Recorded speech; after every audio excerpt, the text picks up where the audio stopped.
લદ્દાખમાં આપણે જોયા શરૂઆતમાં બરાબર ને પેંગોંગ તો સોલ્ટ લેક એટલે ખારા પાણીનું સરોવર હતું તે. ત્યારબાદ હરિયાણામાં બ્રહ્મ સરોવર સૂરજકુંડ. અહીંયા ઉત્તરાખંડમાં તમને વાત કરતી હતી નૈનીતાલ, ભીમતાલ, નોકુચિયાર, રૂપકુંડ ને સતતાલ આ બધા છે હિમાલયનો બરફ ઓગળવાથી થાય છે. ત્યારબાદ હિમાચલ પ્રદેશમાં ચંદ્રા, નાકો, ખજ્જર, રેણુકા અને ગોવિંદ સાગર. એમાં છે ચંદ્રાતાલ કહેવાય છે. આ સરોવરને જોયું છે. એટલું સરસ છે ને કે એનું પાણી કેમ ને તમે જે ટી-શર્ટ પહેરો છે ને એવું બ્લુ દેખાય. તમે કિનારો ભરી લે એકદમ એટલે એકદમ સરસ બ્લુ અને તમે હાથમાં લ્યો ને તો આપણું ફિલ્ટર પણ ચોખ્ખું ન થાય ને એટલું ચોખ્ખું એનું પાણી હોય. ચંદ્રાતાલ છે.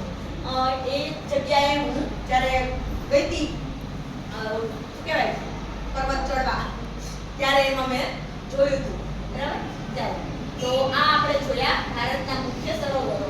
લગભગ બીજો એક અહીંયા પણ સરોવરો છાપેલા છે બરાબર. કે કાશ્મીર રાજ્યમાં કેટલા છે તો એને આટલા છે સરોવરો આપ્યા છે. દાલ, ઉલર, વેરીનાગ, અનંતનાગ, શેષનાગ ને નાગી આટલા સરોવરો છે બરાબર. આ ગોવિંદ સાગર છે અહીંયા તો તે ઉત્તરાખંડના ભીમતાલ, નૈનીતાલ, દેવીતાલ, માલતાલ ને રાક્ષતાલ.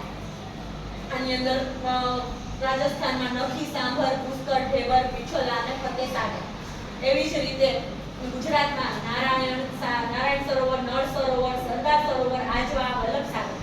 આપણે નારાયણ સરોવર કચ્છના પ્રવાસમાં જોયું હતું. તમે અમદાવાદના પ્રવાસમાં નળ સરોવર જોયું હતું? હા. બોલ્યા કેમ નહીં વચ્ચે કે મેં નળ સરોવર જોયું છે? સરસ. મધ્યપ્રદેશના રાણા પ્રતાપ સાગર, ગાંધી સાગર, મેહદ અને બેગુલ. ત્યારબાદ છે મહારાષ્ટ્રમાં શિવાજી સાગર અને લોનાર. બરાબર. આ બધી જગ્યાએ છે એ સરોવરો છે જે આવેલા છે બરાબર. મુખ્ય સરોવરો.